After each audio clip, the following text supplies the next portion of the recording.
right, so this is the dude who played Craven in the Spider-Man offshoot Sony Craven movie.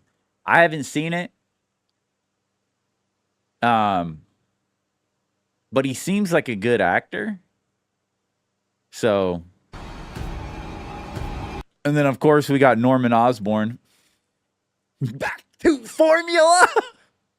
Just a fucking creepy face. If they don't allow this man to play Joker before he passes away, we're going to be robbed, bro.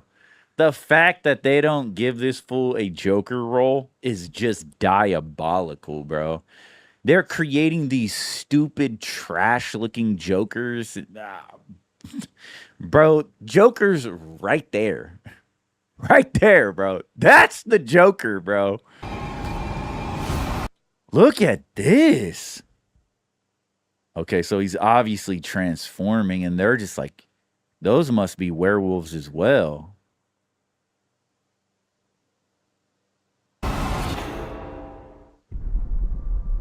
I love the retro aesthetic, the black and white retro, like blurry font. Like, and that's going to play into what I believe about the whole death of physical media and stuff like that. It's going to push us to more artistry. Like, in short, it's going to push people to be more artistic and create more physical stuff. So I think it's going to actually be a net positive in the long run.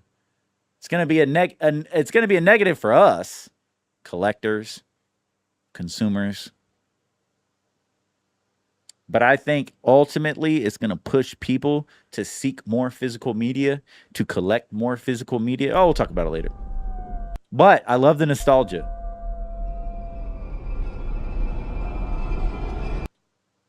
They really de-aged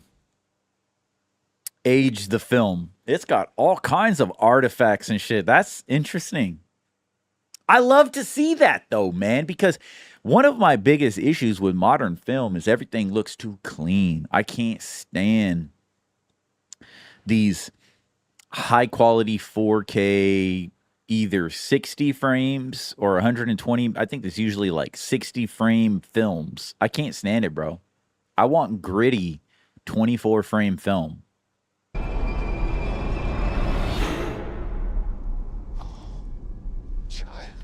This looks like I'm not even lying. Like this looks like the way they made this looks like it was filmed in the 70s. This looks like a 70s movie. I was like, because like this shot right here looks like The Last House on the Left. That's immediately.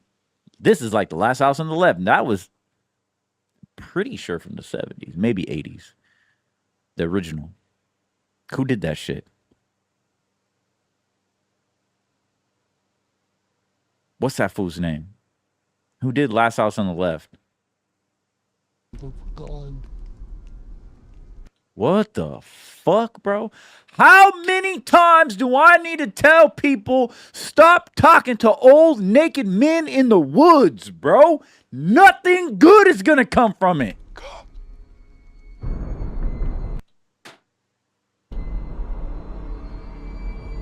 Do not dread the darkness. Embrace it. What the fuck? So he became a werewolf at a young age? Oh, damn, hold on. This looks good. The fuck? Bro, like that looks like a picture that was found from the fucking 1800s. Like, this is what I'm talking about, bro. When we have shit film, there's a waxing and a waning when it comes to media. Whether we're talking video games, and this is what the main meat and potatoes of tonight is going to be with death of physical media, is that these are cycles. Just like the tide comes in, the tide goes out, wax on, wax off. It waxes, it wanes. When we go through the desert, eventually we will find the promised land of milk and honey. What happens is when, especially in Hollywood, when we have gone through a desert of woke garbage for over a decade,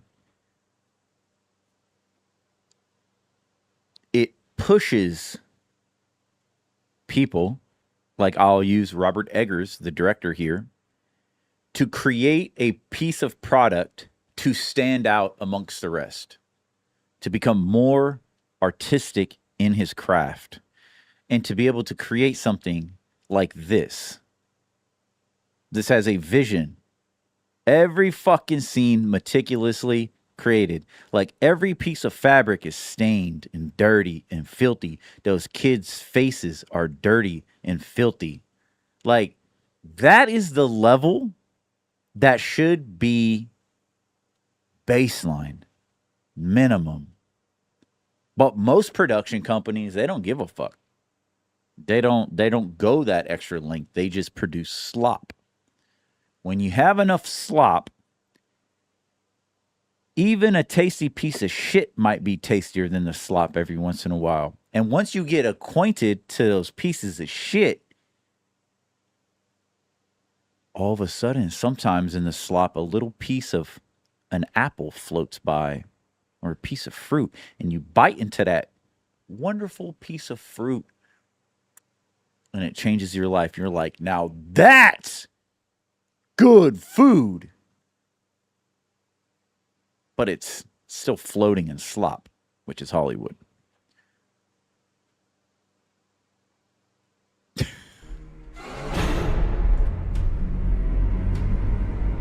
I heard of a raving beast that ravished his. Like, even the actress's teeth is all fucked up.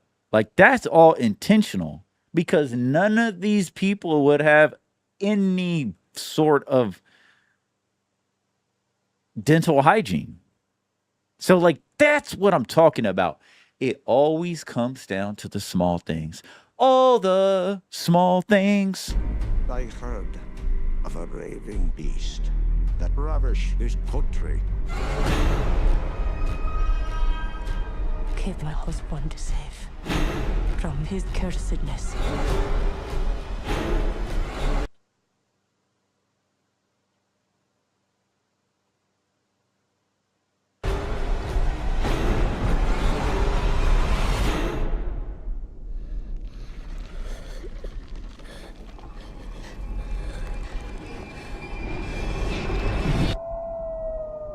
Thy soul is cursed. Thy kin are cursed. Thy world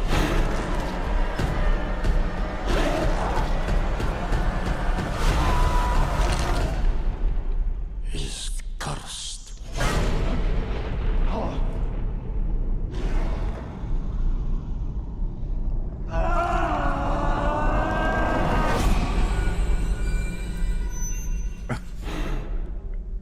Holy shit, bro. Damn, that looks good. This is what I'm talking about, bro, right here. I've tried to tell people this, bro. If you really think about like across your lifetime in the films that you have watched and you have grown to love, even films maybe that started out where you didn't really like it, but over time and through your life experience, you're like, that's a good story. That's a really good movie, actually. Like sometimes things just start to make sense, right? And when you go back and you look at the credits for a lot of these movies, I'm not going to say every time, it's not black and white, no pun intended, but almost every time that you will find when you have these films that are handcrafted, it's usually a scenario like this. It's directed by the same person it's written by, or at least one of them.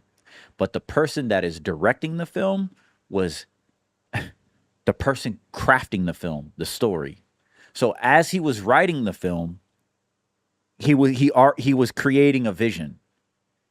I have put one and one together the entire time I've been into film. Those are some of the best films, is when the director is also either the writer or one of the writers.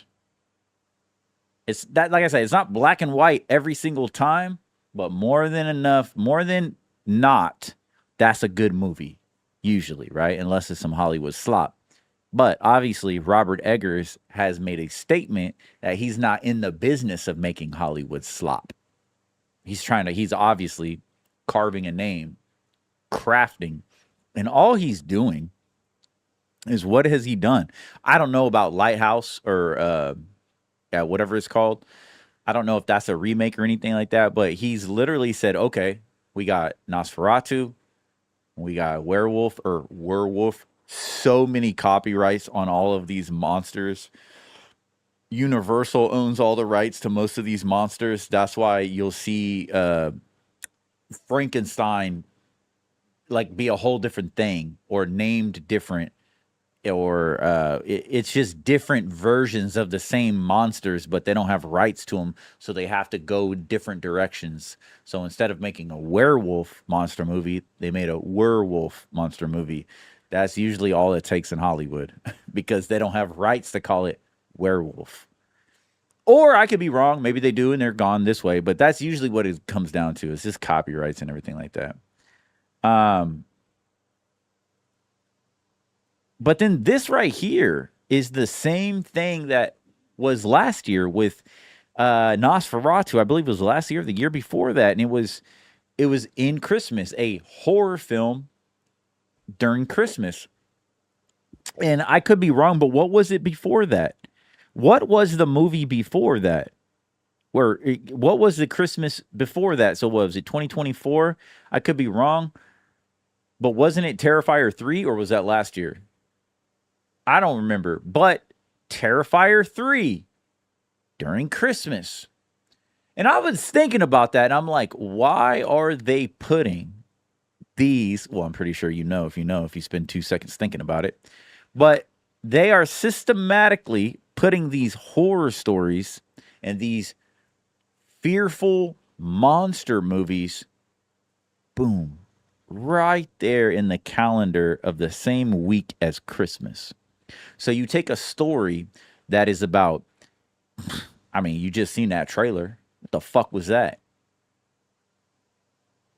Curses, witches, magic, fucking occult, darkness, negativity, fear, murder, violence, whatever, bro. It's just going to be all the negative emotions. We're going to put it right there on the one weekend that most people, not most people, I don't know, the one weekend where it's all about positive emotions. So in a world of positivity, about giving, about being thankful, appreciating your friends, your family, the little plate of food in front of you, whatever you have to give, to offer, or whatever you receive, it's a positive Christmas, whether you're a Christian or you're not. I mean, for us Christians, this is disgusting. You're going to release something like this around that same time. Can't we have anything sacred? You know, that's just my opinion on that. But even people that aren't Christians, they still enjoy Christmas. It is a time of peace and positivity and reflection, friends and family, and all these positive things. And the idea, obviously, because Hollywood is evil, we're going to take that negative, that lightning rod that attracts negativity. We're going to put that bamp right there on Christmas. When you take your friends and family to the movies during Christmas, you're going to see people get tore apart. You're going to see blood. You're going to see children getting killed. You're going to see all kinds of negative, nasty, evil, dark, vile things when your mind and your heart is supposed to be focused on positivity, peace, love, whatever. And this is a trend that is happening year after year after year after year. And you know what? I thought about that today, and I said, isn't that funny It's almost as if Tainted Fusion says your stream got suspended 5 minutes ago. So it blocked some part of the video. Wasn't there at the moment because I was helping my dad make tacos. I'm sure it did get blocked because they're sons of bitches. And it's almost as if we've been conditioned, brainwashed into attributing the most satanic, evil, negative holiday we celebrate. How do we take Halloween and tie it to Christmas? The perfect duality. You have evil, you have good. But how do we link them? So no matter what happens during Christmas, you still have an injection of negativity with the horror of Halloween. And I was like, you know what? It's almost as if we were conditioned at a young age to connect the two holidays. What could have connected the two holidays in a young, impressionable child's mind? Can't have Christmas without Halloween. This is Halloween. This is Halloween. Halloween, Halloween, Halloween. That shit is mind control. That's how it works. Starts with small seeds. And then now it's like, we're just going to inject fear, murder, death, and evil right into your Christmas. Did you get your tickets yet?